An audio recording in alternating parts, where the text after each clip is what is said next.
Bismillahirrahmanirrahim. Assalamualaikum warahmatullahi wabarakatuh. Alhamdulillahilladzi bini'matihi tatimmus salihat. Wassalatu wassalamu ala sayyidis sadat sayyidina wa maulana Muhammadin wa ala alihi wa sahbihi ajma'in. Amma ba'd. Qala Allah subhanahu wa ta'ala fil Qur'anil Karim. A'udzu billahi minasy syaithanir rajim. Bismillahirrahmanirrahim. Qul hal yastawi alladhina ya'lamun والذين لا يعلمون إنما يتذكر أولو الألباب. Sadaqallahu maulana al-azim. Hadirin dan hadirat para musyrif dan santri pesantren Tahfiz Madinah Quran yang insya Allah kita semua selalu dalam rahmat dan maghfirah Allah subhanahu wa ta'ala. Alhamdulillah, kita bersyukur pada Allah atas berbagai nikmat yang Allah limpah curahkan pada kita. Wabil khusus nikmat iman dan Islam. Mudah-mudahan dengan iman dan Islam Allah bahagiakan dan selamatkan hidup kita, keluarga kita, anak-anak keturunan kita dunia dan akhirat. Mudah-mudahan dengan iman dan Islam kelak Allah subhanahu wa ta'ala anugerahkan pada kita husnul khatimah. Dan mudah-mudahan dengan iman dan Islam kelak Allah subhanahu wa ta'ala pertemukan kita dengan kekasih hati kita, Nabi besar Muhammad sallallahu alaihi wasallam, meraih syafaat beliau, berkumpul bersama orang-orang yang saleh di dalam surganya Allah subhanahu wa ta'ala. Amin. Amin. Amin. Ya Allah. Ya Rabbal Alamin. Jamaah rahimakumullah. Dalam kesempatan ta'lim pagi hari ini kita akan melanjutkan tafsir surah Al-Baqarah ayat 281 dan 282. Sebelum kita memulai tafsir, mari sama-sama kita segarkan lagi ingatan kita, peringatan dari Allah, bimbingan dari Allah, tuntunan dari Allah, agar harta kita menjadi harta yang membahagiakan. Agar harta kita menjadi harta yang berkah. Agar harta kita menjadi harta yang menyelamatkan dunia dan akhirat. Agar harta kita menjadi harta yang tidak membutakan mata hati kita, tidak melemahkan akidah dan iman kita, dan menjadi sumber kebaikan, sumber hidayah bagi diri kita, keluarga, dan anak-anak keturunan kita. Jamaah rahimakumullah, saya mengingatkan betapa tegasnya Allah subhanahu wa ta'ala ketika berbicara masalah riba. Karena itu, pada seluruh sahabat surga, mari sama-sama kita yang sudah hijrah ini bergabung dalam majlis taklim yang kita cintai ini, majlis taklim Madinah Quran. Saya mengajak dari lubuk hati yang paling dalam, sahabat-sahabat surga saya, mari kita hijrahkan harta kita. Hijrah badan kita, hijrah pikiran kita, hijrah penampilan kita, hijrah hati kita, dan jangan lupa hijrahkan harta kita. Mudah-mudahan dengan menghijrahkan harta kita, Allah berikan keberkahan bagi kehidupan kita dunia dan akhirat. Amin, amin ya Allah ya Rabbal Alamin. Jamaah rahimakumullah. Pada ayat 281 Allah subhanahu wa ta'ala berfirman, A'udzu billahi minasyaitonir rajim. Bismillahirrahmanirrahim. Wattaqu yawman turja'una fihi ila Allah, thumma tuwaffa kullu nafsin ma kasabat wa hum la yuzlamun. Ayat 281 ini menegaskan bagaimana nasib kita di alam akhirat. Minimal ada dua golongan manusia berkaitan dengan akhirat. Yang pertama adalah orang yang selalu ingat dengan akhirat, dan yang kedua adalah orang yang selalu lalai dan meremehkan akhirat. Konsekuensi di dunia dianggapnya berat. Akibat-akibat negatif yang dia terima di dunia dia anggap sebagai berat. Tapi ketika berbicara konsekuensi di alam akhirat, dia menganggapnya begitu ringan. Sayyidina Ali bin Abi Thalib karramallahu wajhah pernah berkata, An-nasu niyam wa idza matu intabahu. Banyak manusia ini yang hidup di atas dunia, tapi sesungguhnya mereka itu dalam keadaan tertidur yang sangat pulas. Dan mereka baru bangun dan terkejut ketika mereka sudah mati dan mereka sudah berada di alam kubur. Na'udzubillah, thumma na'udzubillahi min dzalik. Mudah-mudahan kita semua tidak termasuk golongan manusia yang hidup tetapi tidur pulas dan baru bangun dan terkejut ketika berada di alam kubur. Jamaah rahimakumullah, ayat 281 ini Allah mengingatkan kepada kita, wattaqu yauman turja'una fihi ilallah. Dan takutlah kalian kepada hari di mana kalian akan kembali kepada Allah Subhanahu wa taala. Masya Allah. Saya menganggap ayat ini adalah penentu arah kehidupan kita. Orang yang takut terhadap hari kembali kepada Allah, pastilah dia akan berubah hidupnya. Pastilah hidupnya akan dibimbing dengan aturan-aturan Allah dan Rasul-Nya. Tidak diserahkan kepada ambisi dan hawa nafsunya. Jamaah rahimakumullah. Wattaqu yawman turja'una fihi ilallah. Thumma tuwaffa kullu nafsin ma kasabat wa hum la yuzlamun. Kemudian ketika kembali kepada hari di mana Allah Subhanahu wa taala akan menghisap segala amal ibadah kita, Allah akan memberikan balasan. Allah akan memberikan balasan apa yang telah dilakukan oleh setiap jiwa dan mereka tidak akan pernah dizalimi. Jamaah rahimakumullah. Karena itu ayat ini memperingatkan kepada kita untuk terus ingat akhirat. Apapun yang kita lakukan, ingat akhirat. Apapun yang kita lakukan, ingat akhirat. Bagaimana konsekuensinya di akhirat? Bukan hanya bagaimana konsekuensinya di dunia. Umpamanya ada sesuatu yang menguntungkan kita di dunia. Tetapi orang beriman akan berpikir, apakah ini juga menguntungkan saya di akhirat? Oh ternyata caranya salah, keuntungan ini salah. Nanti akan berakibat saya akan mendapatkan siksa dari Allah di alam akhirat. Kemudian dia menjauhinya. Nah inilah jamaah rahimakumullah keuntungan dan keberuntungan bagi orang-orang yang berpegang teguh kepada tuntunan Al-Quranul Karim. Ambisinya tidak akan mampu membutakan mata hatinya. Nafsunya tidak akan mampu menutupi hati dan akal pikirannya untuk berbuat sesuatu yang mengundang murka Allah Subhanahu wa taala. Sebaliknya, hatinya akan terus menuntun dia, nuraninya akan terus menuntun dia, pikirannya akan terus menuntun dia, karena semuanya itu dia tundukkan kepada tuntunan Al-Quranul Karim. Masya Allah, kalau seperti ini hidup seseorang, maka insya Allah hidupnya menjadi kehidupan yang terbimbing, menjadi nafsu yang terarah, selamat dunia dan akhirat, dan hidupnya penuh dengan keberkahan. Jamaah rahimakumullah. Lalu kemudian kita masuk kepada pembahasan ayat 281. Allah Subhanahu wa taala berfirman, A'udzu billahi minasyaitonir rajim. Bismillahirrahmanirrahim.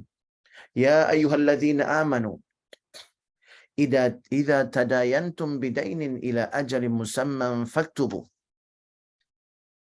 Wahai orang-orang yang beriman, jika kalian berhutang piutang dengan suatu hutang dan ada batas tertentu, maka hendaklah kalian tulis.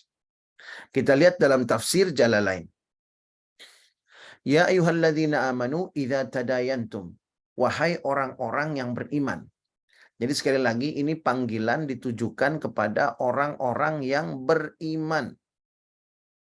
Artinya orang-orang yang melakukan praktek ini, maka dia termasuk golongan orang-orang yang beriman.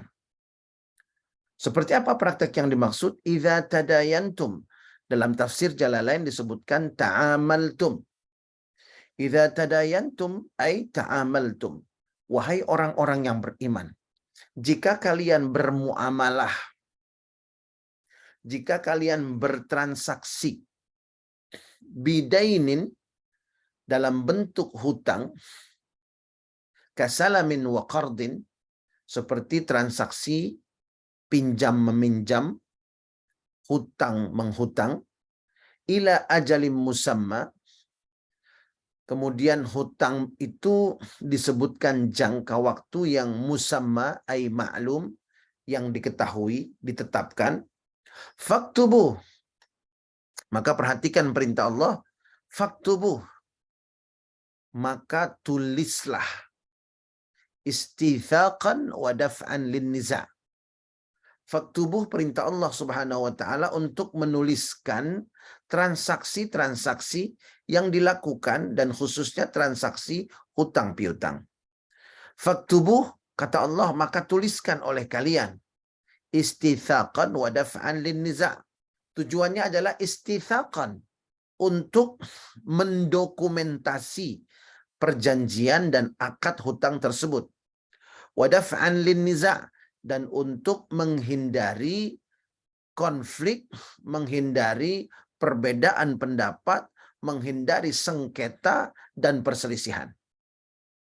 Jamaah rahimakumullah, saya kira baru kita bahas cuplikan ayat ini saja, kita sudah mendapatkan bimbingan dan tuntunan yang luar biasa dari Allah Subhanahu wa taala yang akan menyelamatkan harta kita, membuat harta kita berkah, tetap ukhuwah Islamiyah, silaturahim terjaga, karena urusan hutang ini kalau tidak mengikuti tuntunan bisa merusak semuanya. Karena itu Allah Subhanahu wa taala berfirman, "Ya ayyuhalladzina amanu, wahai orang-orang yang beriman, idza tadayantum, jika kalian itu bermuamalah bidainin dengan hutang ila ajalin musamma untuk waktu yang telah ditetapkan, faktubuh, maka tulislah oleh kalian." Saya yakin jamaah rahimakumullah, banyak di antara kita yang barangkali belum tahu ayat ini, tetapi sudah mengamalkannya. Dan juga banyak juga yang sudah tahu ayat ini dan mengamalkannya.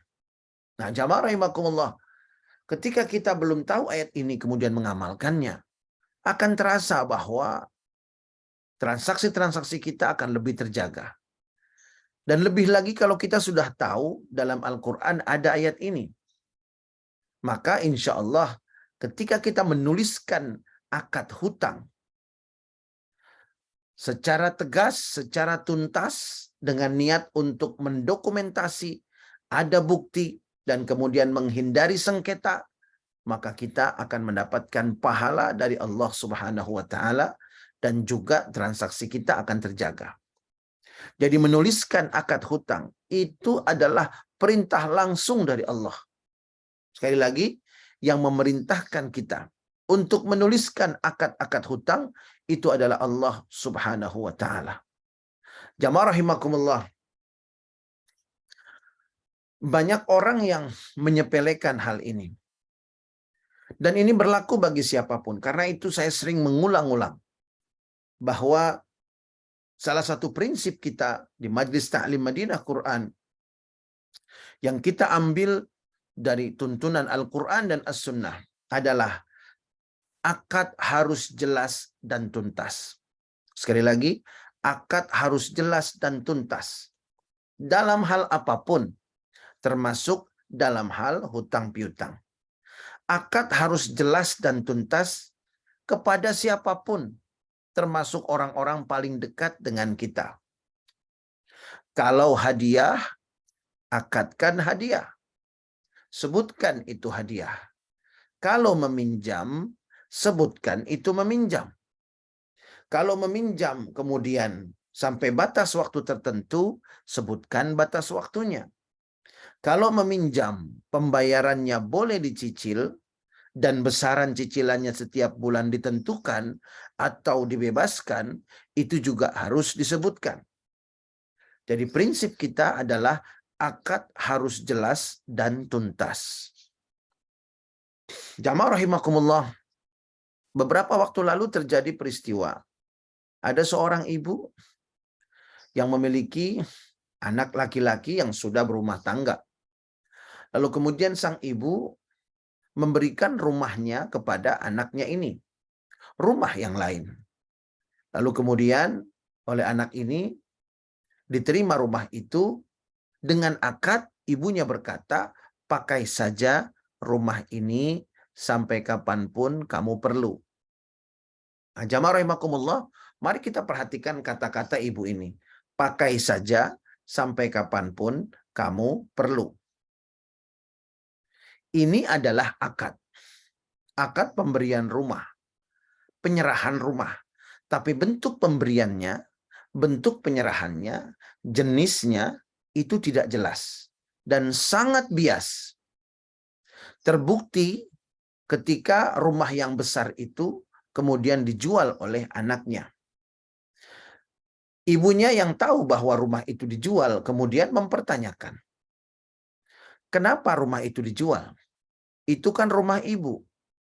Lalu anaknya berkata, ibu sudah memberikan rumah ini kepada saya.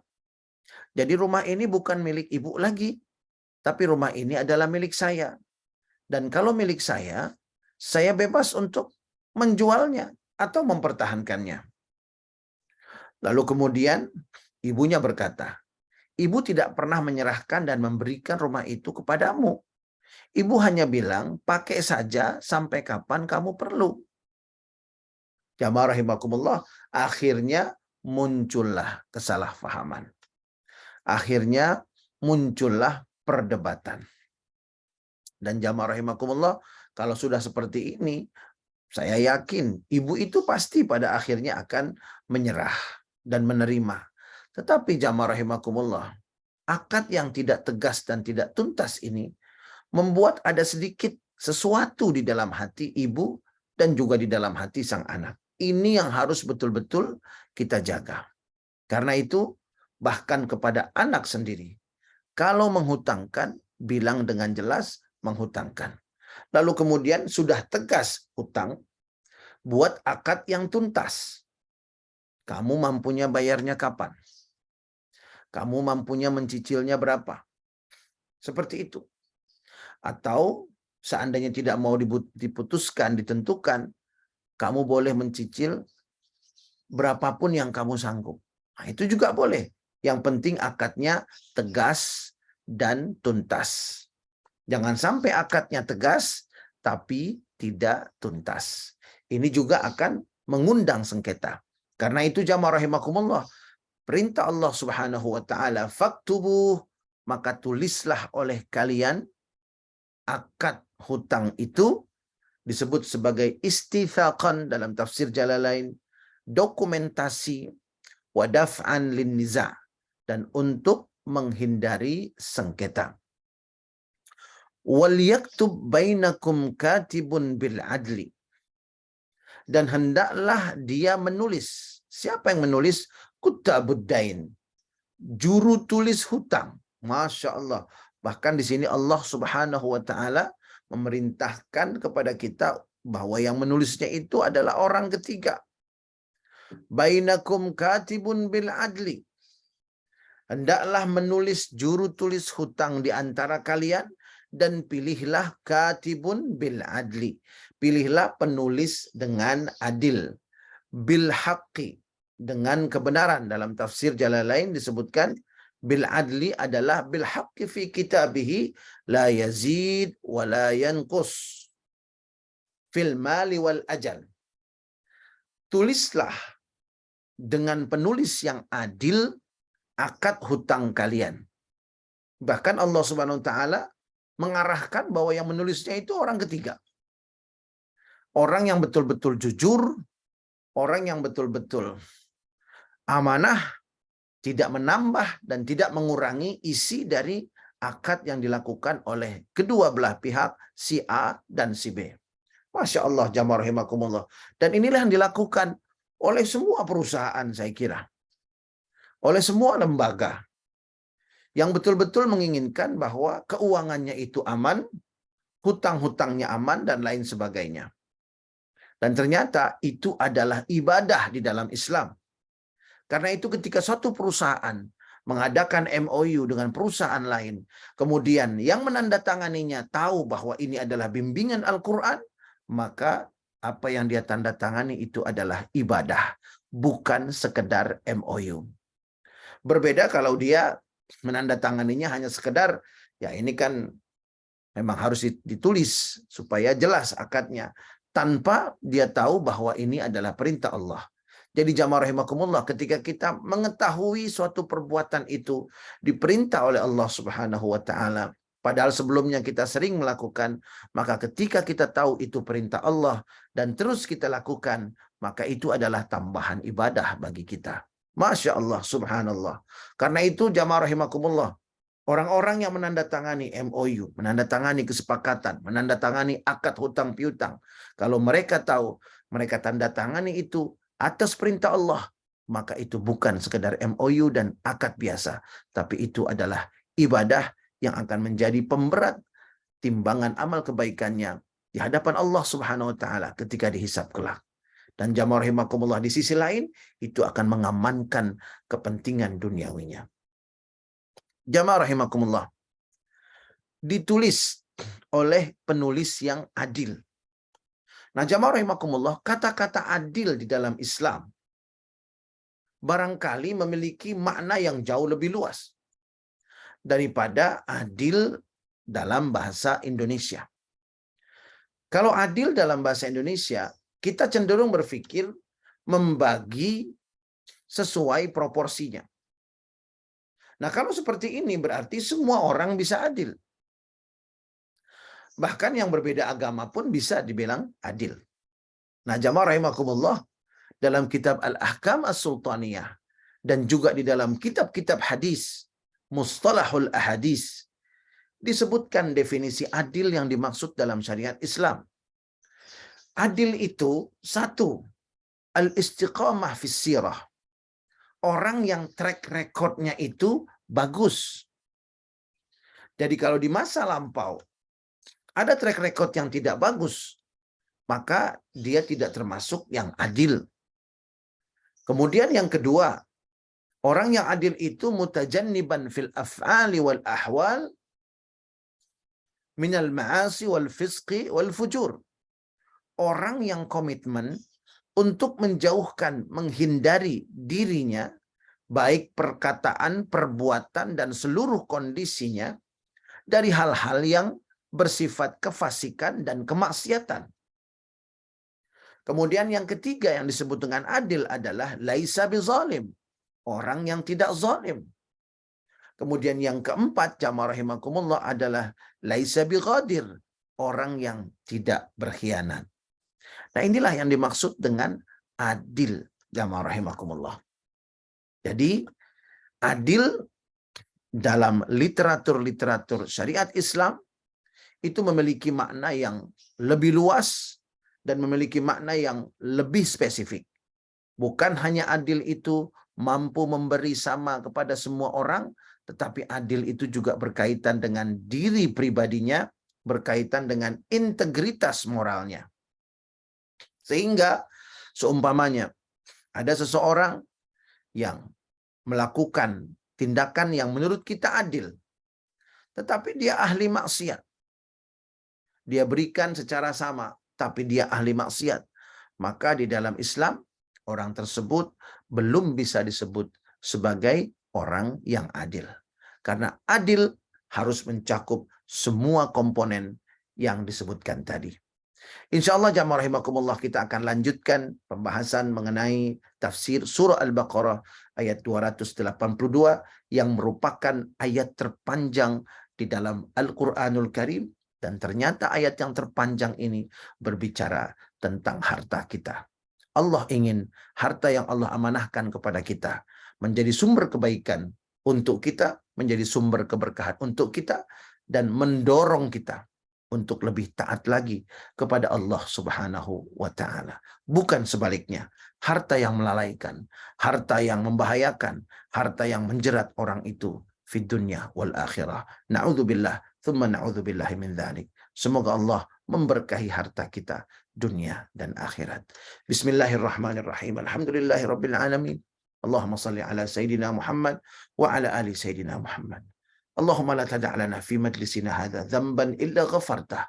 Ya Allah, ampuni dosa-dosa kami yang hadir di majlis ini ya Allah. Wala aiban illa satartah. Tutup aib kami dunia dan akhirat. Wala maridan illa syafaitah. Yang sakit berikan kesembuhan. Wala dainan illa qadaitah.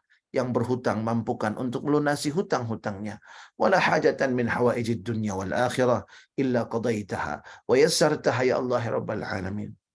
Yang memiliki rencana, mudahkan urusannya untuk kemaslahatannya dunia dan akhirat. Rabbana hab lana min azwajina wa dhurriyyatina qurrata a'yun waj'alna lil muttaqina imama. Ya Allah ya Rabbana, anugerahkan pada kami pasangan hidup kami, anak-anak keturunan kami. Jadikan mereka semua ya Allah penyejuk mata kami, dan jadikan kami pemimpin orang-orang yang bertakwa. Rabbana ighfir lana wa liwalidayna warhamhuma kama rabbayana shighara. Rabbana atina fid dunya hasanah wa fil akhirati hasanah wa qina adzabannar. Wa sallallahu ala sayyidina wa maulana Muhammadin wa ala alihi wa sahbihi wasallam. Walhamdulillahi rabbil alamin. Kita tutup dengan doa kafaratul majlis. Subhanakallahumma wa bihamdika asyhadu an la ilaha illa anta astaghfiruka wa atubu ilaik. Billahi taufik wal hidayah. Wassalamu alaikum warahmatullahi wabarakatuh. Barakallah.